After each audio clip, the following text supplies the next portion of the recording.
Limited Q1 FY27 earnings conference call. As a reminder, all participant lines will remain in the listen-only mode, and there will be an opportunity for you to ask questions after the management's opening remarks. Should you need assistance during the conference call, please signal the operator by pressing star, then zero on your touchtone telephone. Please note that this conference is being recorded.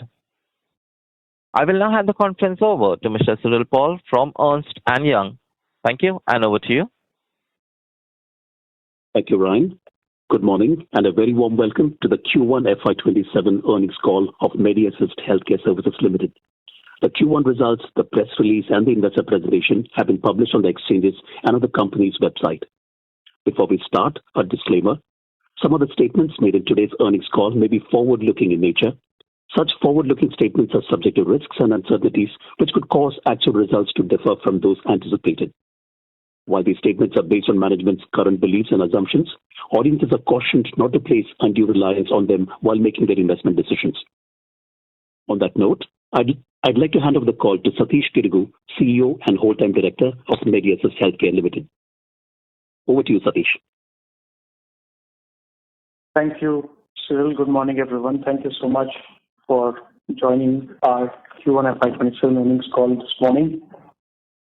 As always, we will start with a few updates, run you through the key financial updates before we hand it over back to you for a Q&A. We've talked about this over the last few quarters with largely three growth engines powering Medi's future. One is our core India TPA franchising, which has been built largely organically and also aided by acquisitions as our core engine. That's giving us the right to win and giving us access to the vast Indian market, and where we have a pole position in the market today. And the second growth engine that we've been talking about is how some of the technology that we've built originally started from making our TPA business the most efficient, and then recognizing that the same capabilities are valuable to insurers outside the TPA model or in a hybrid model, as we called it much earlier. And now becoming an entity of its own, where using technology we're solving industry-wide problems that concern payers, providers, and patients. And lastly, as the tech stack is maturing and finding use cases, not just in India, but across the globe. That's been our tech evolution, and we've made some more progress this quarter, and we'll share those with you shortly. And the last piece, the third one is Mayfair, which is our structured international platform. We made almost a seed investment a few years ago. And as we now understand and as we have a far greater sense of how some of our technology solutions and our network solutions can impact the global market, we've improved our ownership in Mayfair to excess of 90%.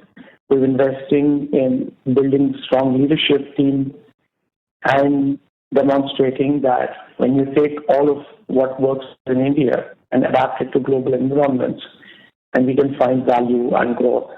With our first ever contract going live in Thailand just after the Q1 ended.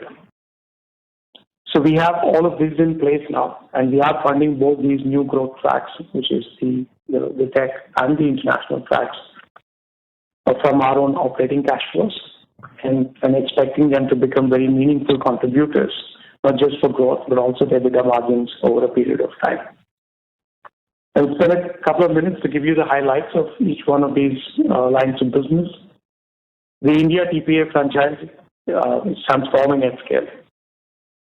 Our group revenues grew 25.5% year on year, with the premiums growing 29.5% year on year, and the group market share at a 37.6%. The retention in Q1 of 90.2% reflects a couple of aspects: the post-acquisition transition of such a large book, some amount of portfolio rationalization, And given the way we recognize revenues, even some of the older losses reflecting in the base of the acquired company. And of course, at the same time, the portfolio continues to see significant new wins and allowing us to retain or improve our market share. Within the TPA model, the retail, like I said earlier, is significantly moving to a hybrid model. The TPA model retail revenue grew 13.1% year on year. The government revenues grew 35% year on year. We now service over 31 crore members across 12 states and 4 union territories. We play a very meaningful role in delivering government schemes to the underprivileged in the country. And lastly, on Paramount integration, we are at what we would call a logical closure of the integration with all of the infrastructure, people, systems, largely integrated. In fact, as we speak now, over 95% of the group claims and over 80% of the retail claims migrated to Matrix at the end of Q1. And we target a full of the balance claims and the operations to move to Medi stack within Q2 FY27. And we have demonstrated through multiple disclosures over the last quarters on how the EBITDA margins have improved quarter on quarter from our lowest in Q2 FY26. And we expect this near-term PHS retention track will get fully normalized through FY27. So those are some of the quick updates on our core business. And as the core business, we talked about transformation and we talked about technology. Technology is not just a revenue generator for us as a new line of business, but a lot of the technology that we develop is getting deployed inside the TPA business and driving transformation at scale. And those will be obvious when you look at some of our operational numbers, be it from scale or speed. We've seen substantial amount of improvements in the way the TPA business actually delivers its outcomes. So in recognition of the transformation, to set ourselves up for the kind of transformation that we need, we have wrapped up our leadership team in the TPA business.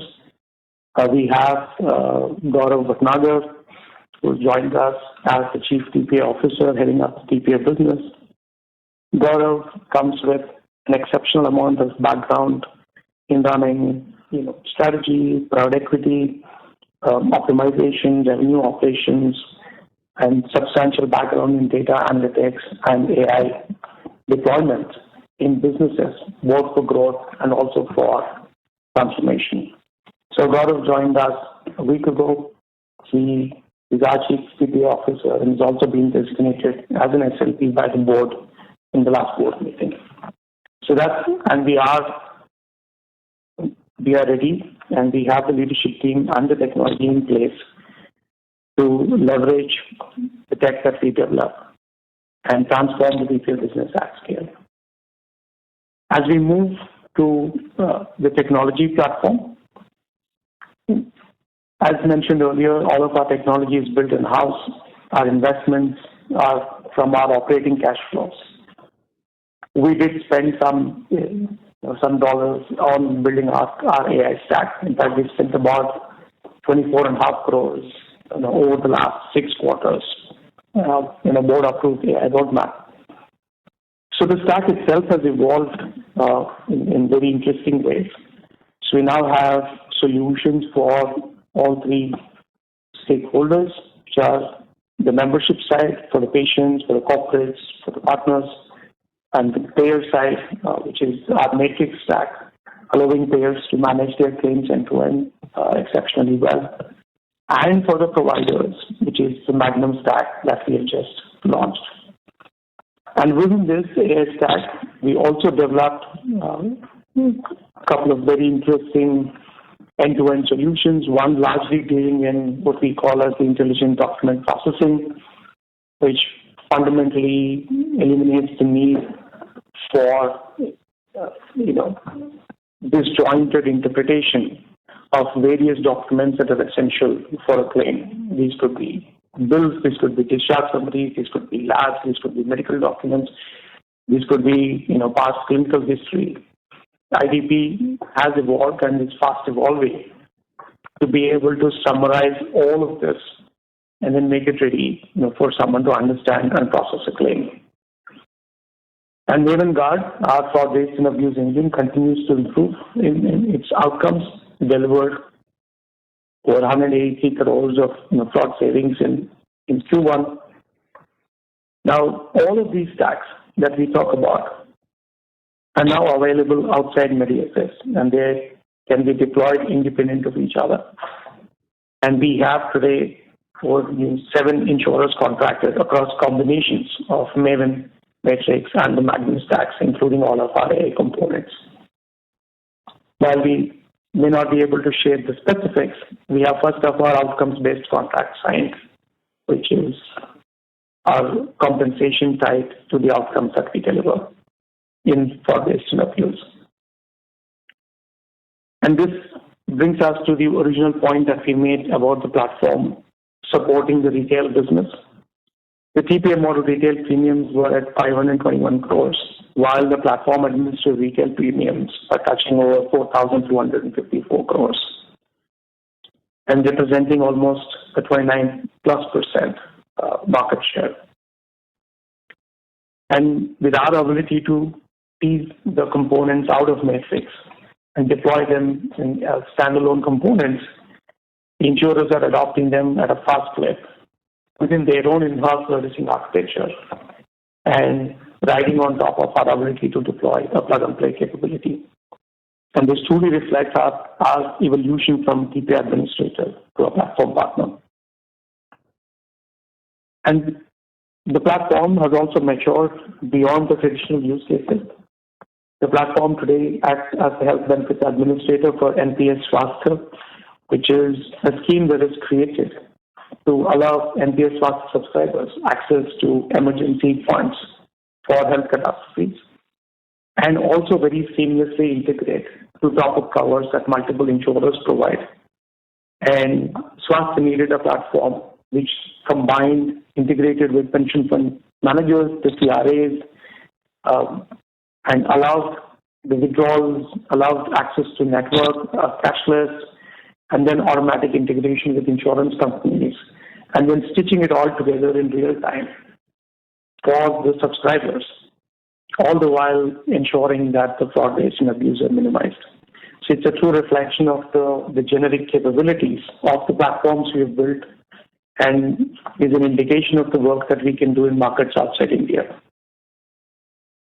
Lastly, from an operations perspective, Medi TPA, our wholly owned subsidiary, processed over 186,000 pre-authorizations within 5 minutes using this platform in Q1.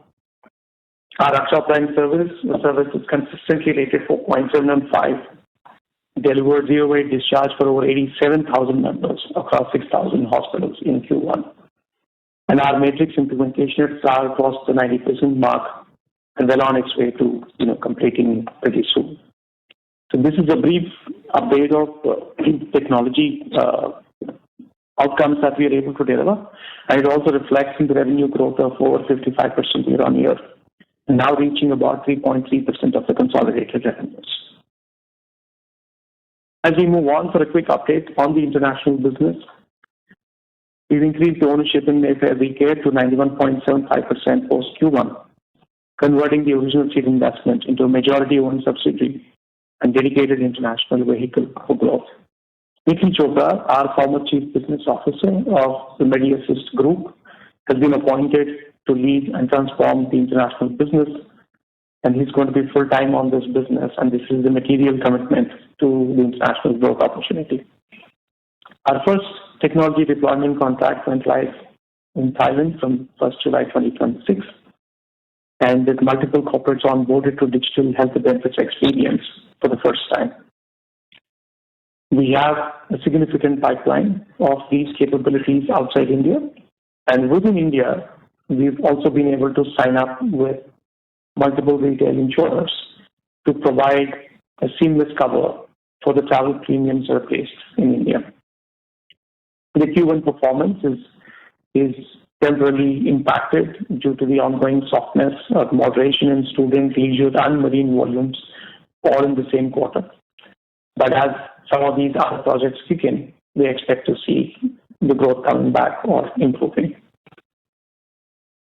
I will now hand over, and we have some more updates, but I will first hand over the call to Sandeep to run you through quick financial updates, and then we will open this up for Q&A. Thank you. Thank you, Satish, and a warm welcome to all the participants. Following are the financial highlights for Q1 FY27. Starting with the revenue profile, the total income was 247 crore during the quarter, representing a growth of 24.9% year-on-year. Revenue from contracts with customers, excluding other income, we call it as operating revenue, was 236.5 crore, representing a growth of 24.1% year-on-year. The segment-wise bifurcation of the revenue from contracts are as follows. The group segment contributed 70.2% to the overall revenue, translating to 166 crore, representing 25.5% growth year-on-year. 9.9% from the retail segment, translating to 23.4 crore, representing 30.1% growth year-on-year. The government business contributed 12% of the overall revenue, translating to 28.5 crore, 35.3% growth year-on-year. The international business contributed 4.3%, equivalent to 10.1 crore, representing a decline of 5.2% year-on-year. The 3.3% revenue came from technology SaaS business, translating to 7.8 crore, representing a 55.5% growth year-on-year. Moving on to the margin profile, EBITDA excluding other income, we call it as operating EBITDA, was 48 crore, which represents a growth of 14.3% year-on-year, equivalent to a margin of 20.3% on operating revenue for Q1. And it shows a secular improvement during the last 4 quarters. Quarterly EBITDA margin expanded instantly from 20.3% in Q1, 99.9% in Q4 versus 18.6% in Q3 and 17.1% in Q2. Reported PAT during the quarter was 7.6% growth. 27.6 crore. The reported PAT included the benefit of a derivative gain on account of the acquisition of non-controlling interest in the international business that led to a one-time benefit of 3.1 crore. Adjusted for this, the normative PAT was 24.5 crore. Moving on to key business sheet and operating metrics as on Q1, free cash position was 245.5 crore. Net worth was 884.1 crore. Contract liability 337.4 crore. We continue to remain debt-free. Revenue per average headcount on non-government contracts was 13.2 lakhs annualized. I hand over the call back to Satish for further discussions. Thank you, Sandeep. I have one final update to share. It's about the transition of Dr. Chatwal from the role of an executive chairman to a non-executive, non-independent director and chairman, which is our decision to separate board leadership from executive management in line with best practice for the company at this stage of institutional ownership. Dr. Vikram has been part of this industry and the company for over 2 decades. His educational background, knowledge of every facet of the healthcare industry, vision, acumen have no parallels. He always placed emphasis on governance, and we've been a board-run company for a very long time now. And as we're a very unique company in terms of the institutional ownership and the kind of independence we have on the board, we believe it is now an appropriate time for us to separate the executive leadership and the management and the board leadership. And that this move reflects our commitment to governance, and that has always been the hallmark of how we have run this company. I now request Dr. Vikram to share his thoughts, and then Cyril, we can open up for Q&A. Thank you. Thank you, Satish, and good morning, everybody. And thank you once again for joining us. As you would know, earlier the board approved a proposal which will go to shareholders at our AGM on the 8th of September, under which I will cease to hold the executive office in this company and will continue as your non-executive chairman. Some of you would be aware that Satish has run this business as Chief Executive Officer since 2018. He joined us back in 2013, and the leadership around him has been in place for years. It is important that I stress that nothing about who runs Medi Assist changes on the 8th of September. As a company, we operate at scale, increasingly across markets, where the question that gets asked in the boardroom have to be genuinely hard ones. Our strategy is unchanged. Our domestic and international growth agenda is unchanged. But most importantly, sponsoring that agenda at the board level continues to expressly be part of my responsibility as chairman. I did want to make sure that I share with you that I am not going anywhere. I am changing what I do. Thank you once again. Satish, over to you. Thank you, Dr. Chhatwal. Back to the call team. We may open up for Q&A now. Thank you. Thank you. Ladies and gentlemen, we will now begin the question and answer session. Anyone who wishes to ask a question may press star and 1 on their touchtone telephone. If you wish to remove yourself from the question queue, you may press star and 2. Participants are requested to use their handsets while asking a question. Ladies and gentlemen, we will wait for a moment while the question queue assembles.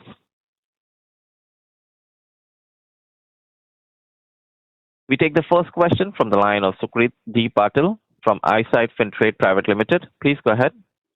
Good morning to the team. I have two questions. The first question to Mr. Satish is, just want to understand beyond the regular outlook, what are the top 2 to 3 execution priorities you are focusing on in the next few quarters? And alongside that, what do you see as the biggest risk in patient demand shifts, regulatory changes, or competitive pressures? And how are you preparing to manage them while strengthening Medi Assist's position in the healthcare administration and claims management space? That's my first question. I'll ask my second question after this. Thank you. No, I think that sounded like a lot of questions. Thank you. I'll do my best to give a quick answer. Maybe it's best to start from the second one than the first one. We have a unique privilege as Medi Assist in this country to operate at the intersection of all the stakeholders' needs. Like, it is not how most companies are usually set up.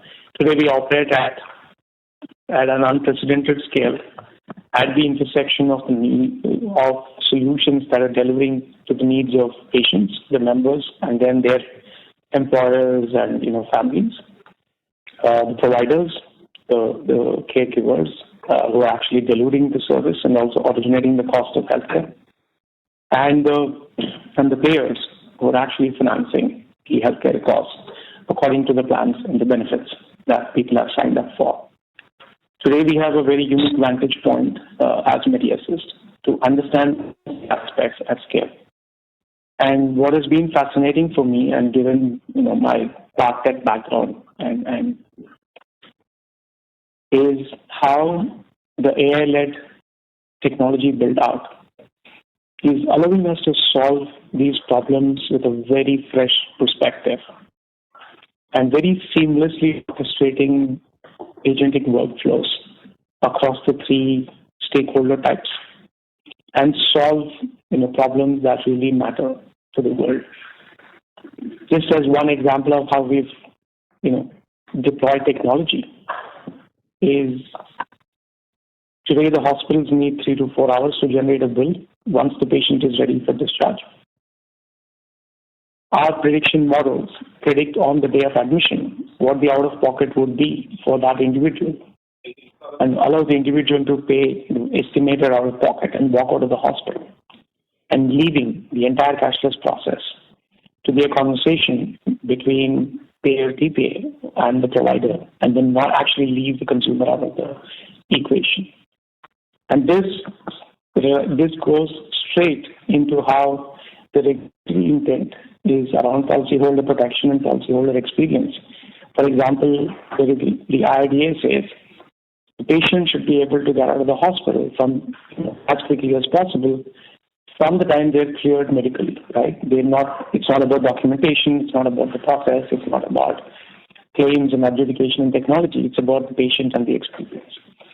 So in a lot of ways, if you look at our approach to technology and our approach to how we build out the business, it is to deliver on the underlying regulatory intent, which is fundamentally centered around policyholder protection, but at the same time enabling all stakeholders to contribute to it, not just take on the burden only in a back-end process, right? That continues to be our process, and we see this working exceptional markets even outside India.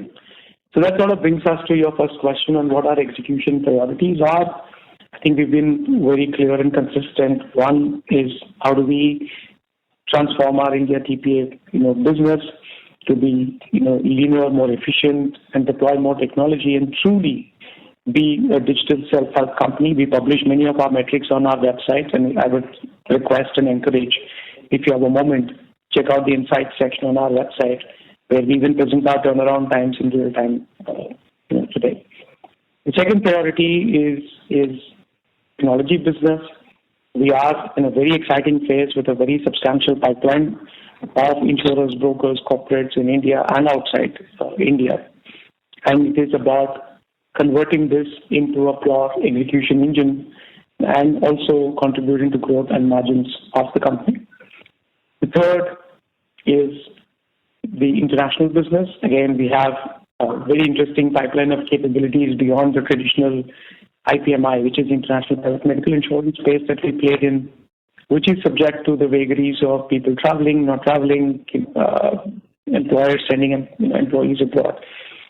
We are building very long-term moats in our international business, again, predominantly based on our tech and network capabilities. We have just the leadership team.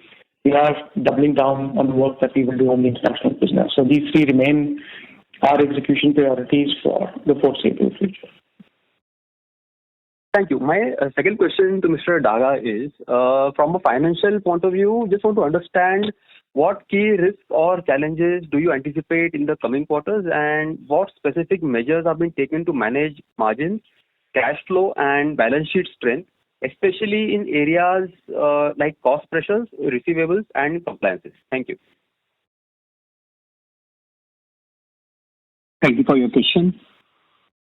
Our first priority at this point of time is to completely integrate the dilution which came around Q2 of last year when we acquired Paramount.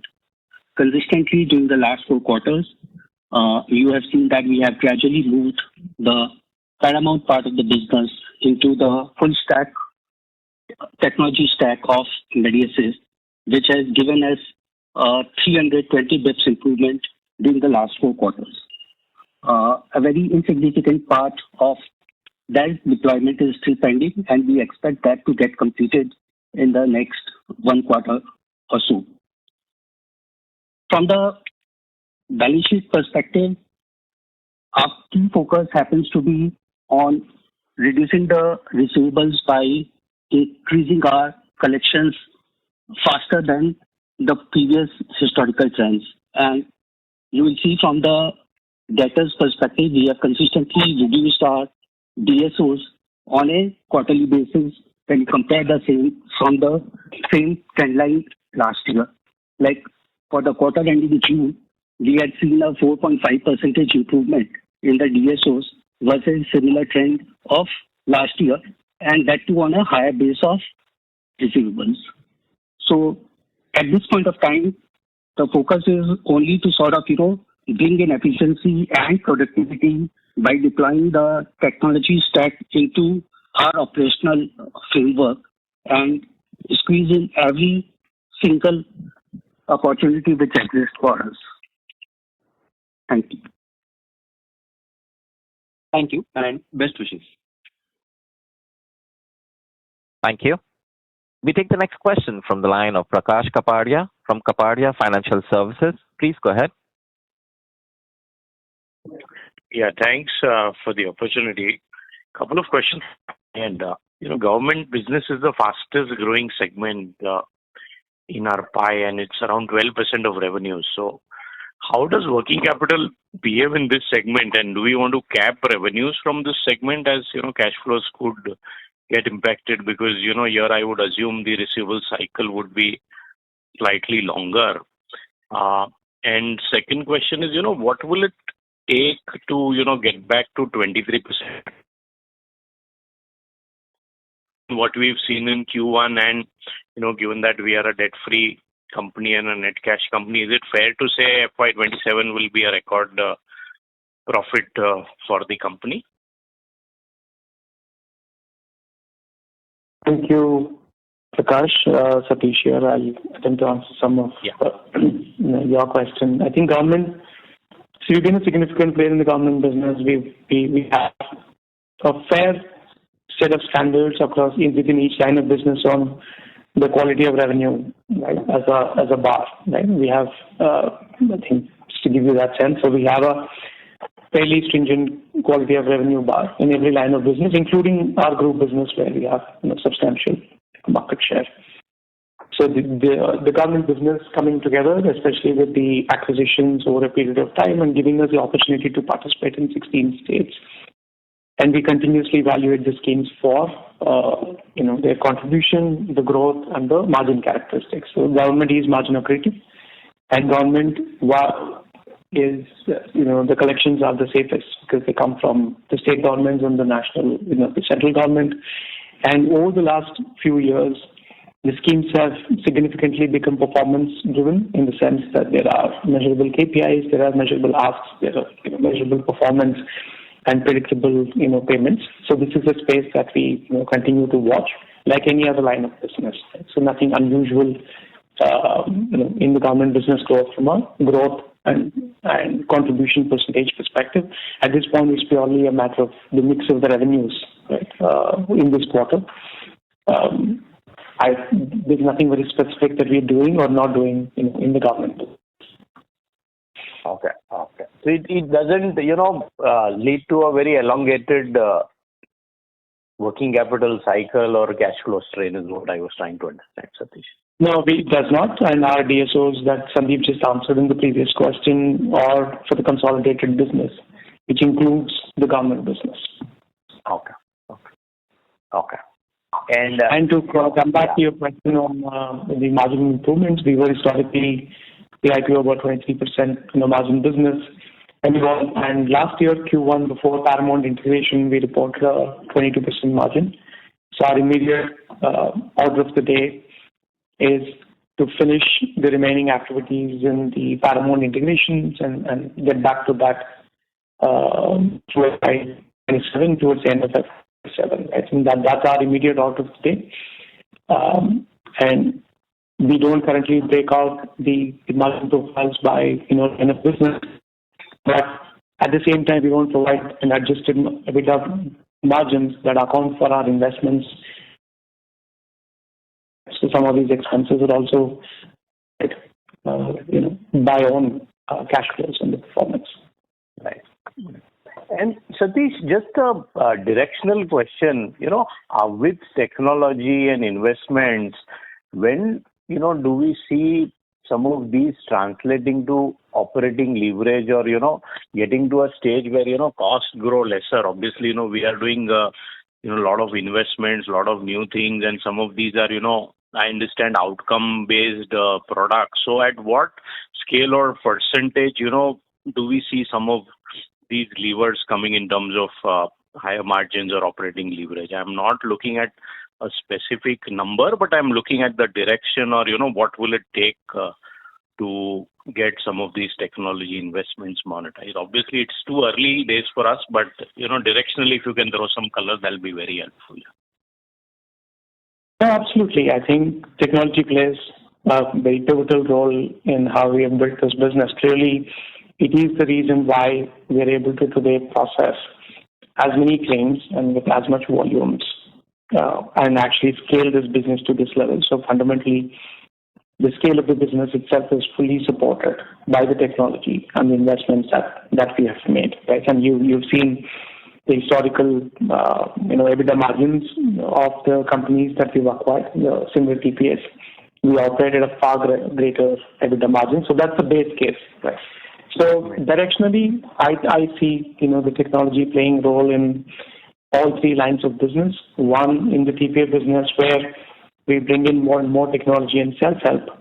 Our membership being able to access everything in real time and through digital channels will be a lever. Second is the technology itself is a revenue and a growth contributor and possibly on track to deliver margins that are probably double the usual margins, right, in pure technology contracts.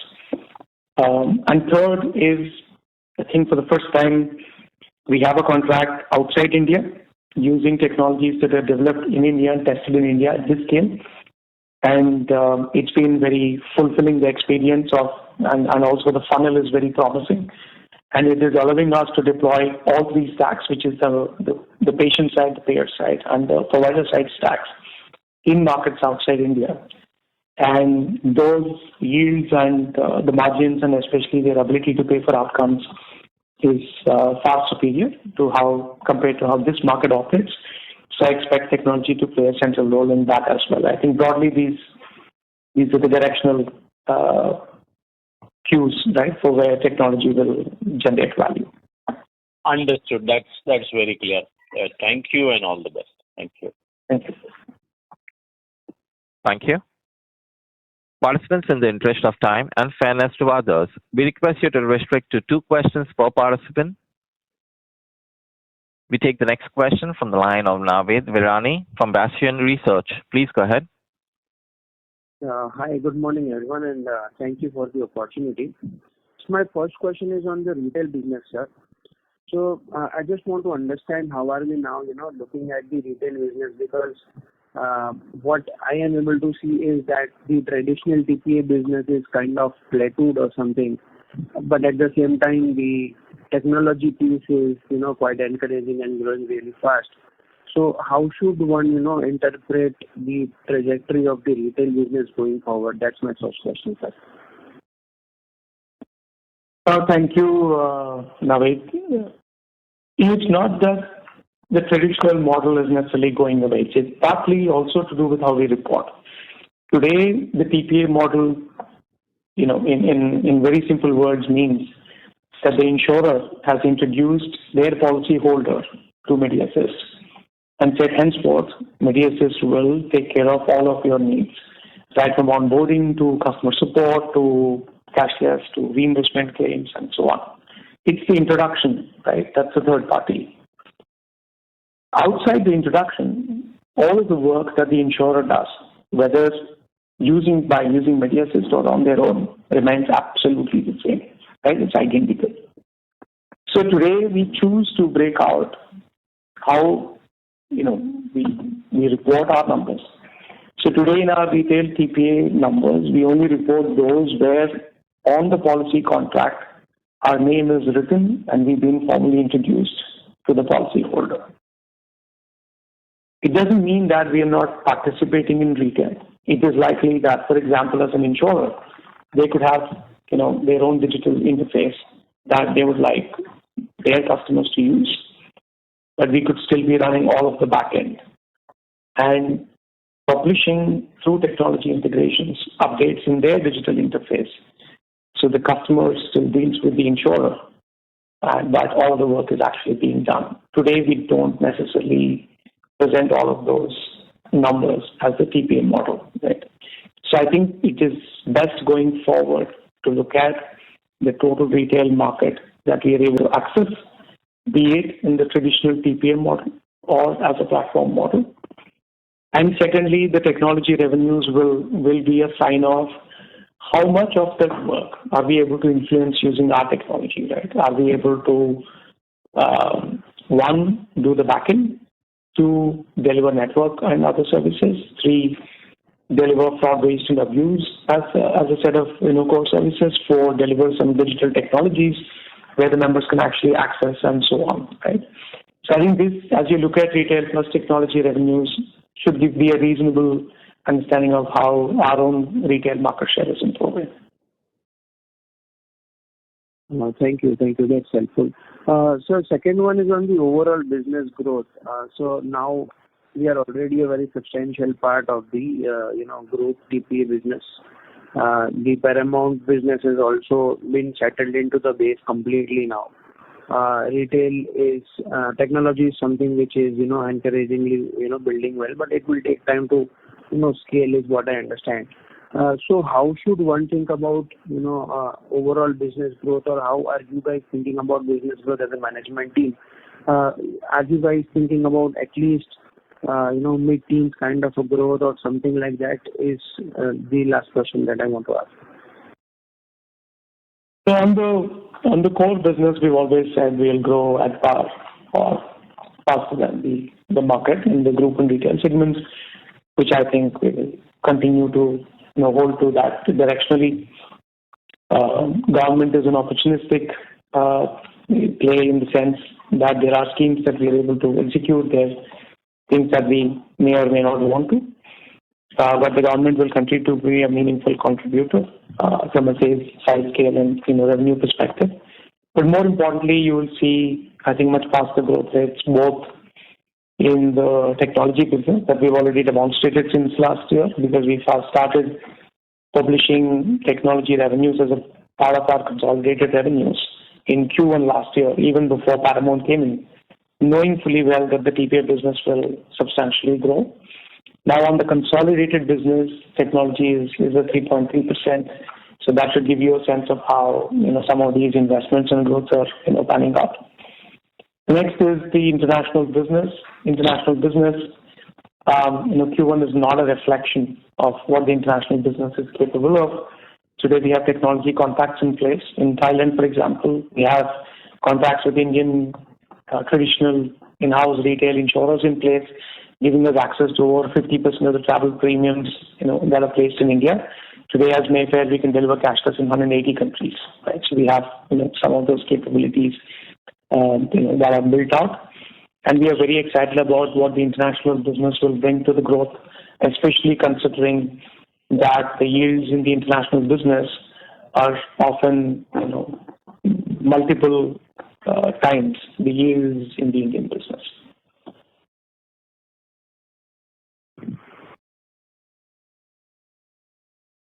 Okay, thank you. Thank you for your question. Thank you. Thank you. We take the next question from the line of Manjeet from Samya Advisors. Please go ahead. Hi, good morning. Am I audible? Yes, Manjeet, you are. Thank you. Good morning. Thanks. Morning, Satish. Satish, I was just curious still on the core, our old group TPA business, if you could help me with, the organic growth there in some sense. And I know, we have now merged Paramount, so it's a bit tough, but I'll still try this. In Q1 FY26, the group revenue which we reported was about 134 crores, right? Now, I understand there have been certain, culling of customers on the Paramount side where it doesn't make sense. But on this 134 crores, if you could give some sense on how much we would have grown, because this was the business we had done last year, organically in our base sort of. So that's question one. Question two is, you mentioned that we have signed our first outcome-based contract, and congratulations on that. And, appreciate you can't give much details, but it would just give some sense directionally on how do these outcomes work. Is it in terms of, savings you generate over and above what was already happening, or it's, the entire savings you are generating? And, what amount of, claims or percentage claims sort of will run on your system for this? Thank you so much. Thank you, Manjit. Like you said, it's a little bit of a complex math for us to put out the Medi Assist and Paramount separately, considering it's over 4 quarters. And of course, the base also has the trailing revenues, some of those accounts that were not already in the book when we acquired. So I think maybe directionally, we've always presented 3-4 metrics in the past, right? Which is our retention rates, the same store growth. Right? So retention rates are a little over 90% this year on the consolidated book, partly the portfolio rationalization, partly some of the challenges in onboarding such a large book where there's some attrition, and more also a slightly higher base effect of what was there in Q1. But I think that's the retention number. Obviously, we've been historically 93-94% retention business, and one of the important things for us to track is how do we sort of get back there. And secondly, I think from a same store growth perspective, I think I've said this in practically every quarter we call, from the very highs of 20% just after COVID. I think last year ended was close to about 7-8% blended. The same store growth of the retained customers. We are still seeing similar same store growths in the group business. Slightly lower on the large IT companies, but slightly higher on all of the others outside IT. So averaging out to about 7-8% same store growth. And we continue to add substantial amount of new business. And we also benefited previous year because we added a lot of new business in Q1. And our business is best seen over, say, trailing 4 quarters or on an annual basis. Because if we add a lot of new business in a particular year, say in October or in December, not all of the revenues accrue in that year. Right? So I think these are the 3 effects because of which you probably have those questions. But to summarize, our retention is at about 90-odd%. For the reasons I stated. Same store growth is still holding at around 8-odd%, similar to what it was end of last year. IT companies are slightly slower, the rest is much faster. We are still adding a lot of new business, but the new business has its own seasonality. So some of these numbers are best seen over 4 trailing quarters. I know that helps you. Satish, just one follow-up here. When assuming there were no new business additions, when you say same store growth of 8%, does this 8% translate also into revenue growth, or is this same store growth of volume terms and then revenue growth may be higher or lower than that? Just a basic question there. No, same store growth has it improves the underlying base premium, right? If you have a corporate that was paying a crore rupees of premium. Same store growth of 7% basically means they are paying 1.07 crores this year as a premium. Obviously, revenue is a function of the yield on the premium contract. Got it. And the second question on the outcome-based contract. Please join back the queue for follow-up questions. Sure. Thank you. We take the next question from the line of Dheeraj Aswan from InCred Equities. Please go ahead. Hello, sir, and good morning on a great set of results. I just wanted to know about the industry that we are mostly catering to the group part of the insurance TP, and also mostly it is from the PSU side. And I've been seeing that a lot of the 4 PSUs are trying to get to change to HITPA, which they have created a different entity for handling TPA in-house. So can you shed some light on it? What is it, and is it an issue for us that can be a shift at premiums from PSUs, which we are handling most of them being the biggest TPA. Is there a risk that premiums will migrate to that segment?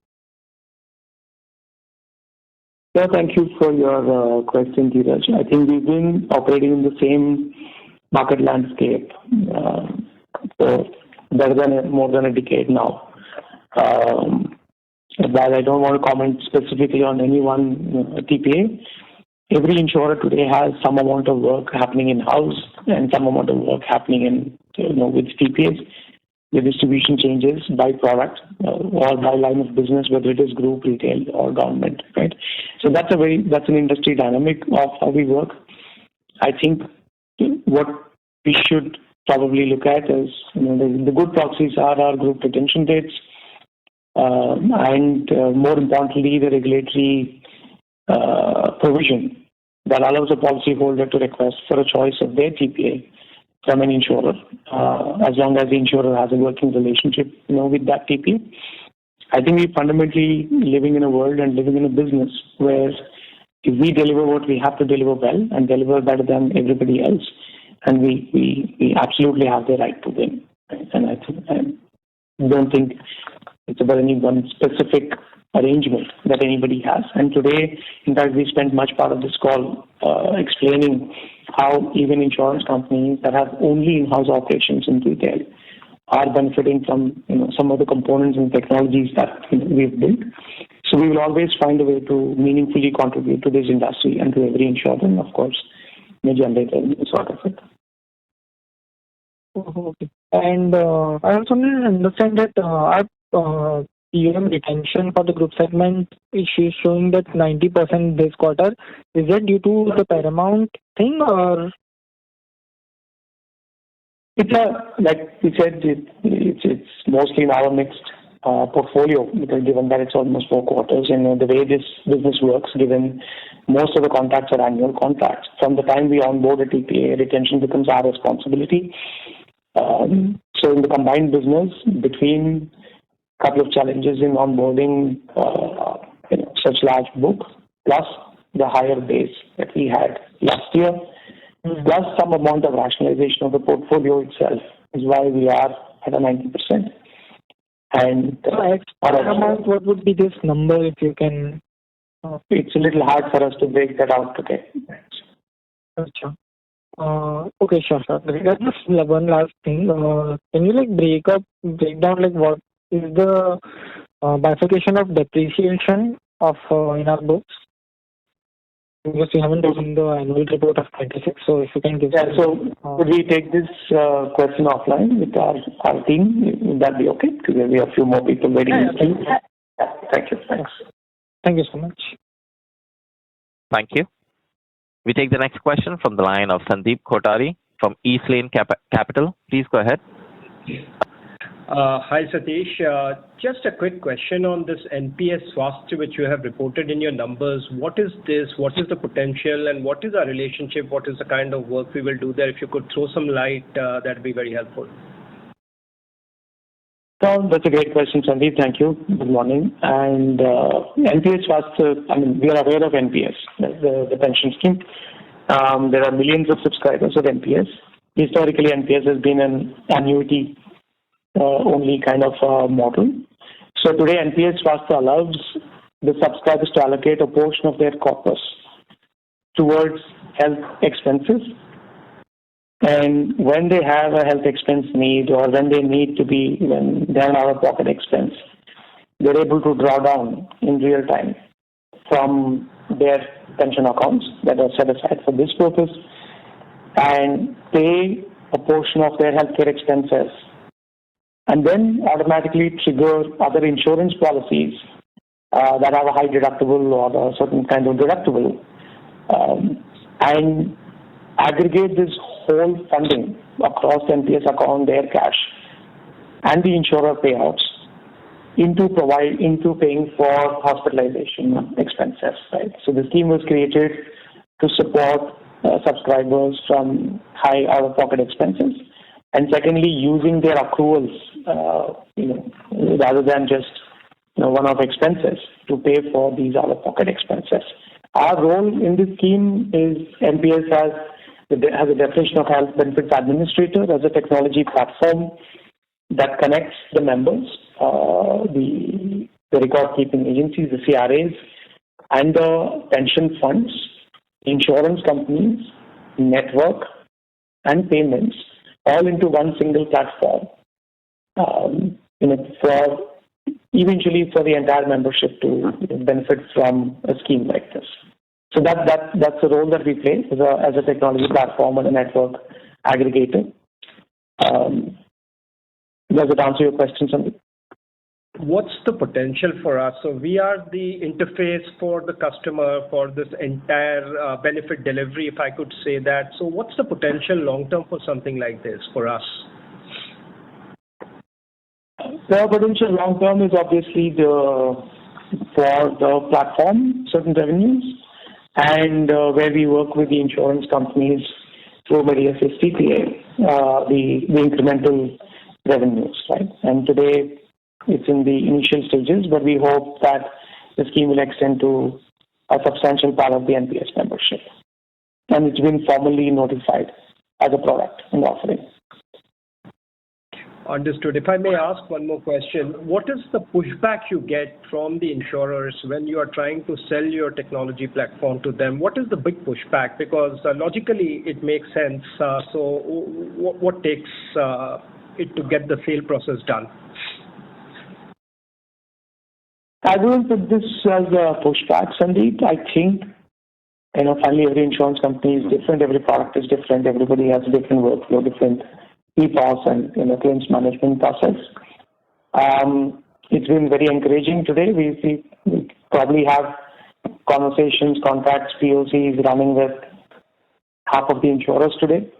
So those have been very encouraging, and I think the cycle and the slightly longer duration of cycle, if any, is fundamentally to understand how into their existing process our technology can seamlessly integrate. Because now everybody is in a position to change their core systems overnight. For those who are adopting our core system metrics, everything is completely seamless. For those who are unable to move out of their core systems, some little bit of additional effort in understanding on how we plug into their workflows. But we now have contacts with all of the mixes where we're deploying metrics. We're also deploying these capabilities with our underlying metrics platform into their existing core platform. So we have proofs of concepts and so validations for both and including contracts. Great, thank you. Thank you.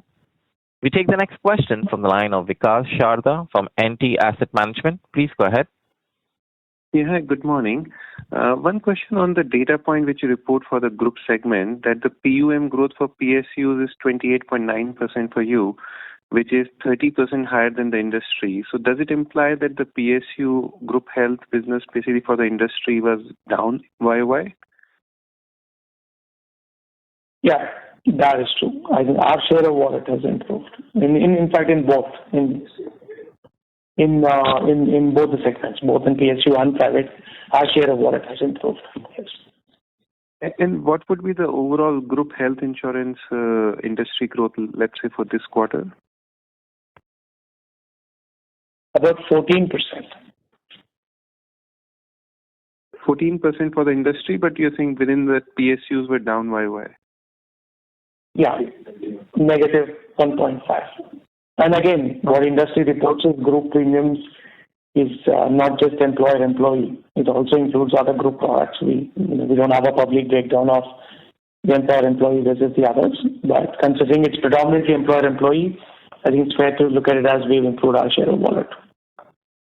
Perfect. Yeah. Thank you. Thanks. Thank you. Ladies and gentlemen, with that, we conclude the question and answer session. I now hand the conference over to Mr. Cyril Paul from EY for closing comments.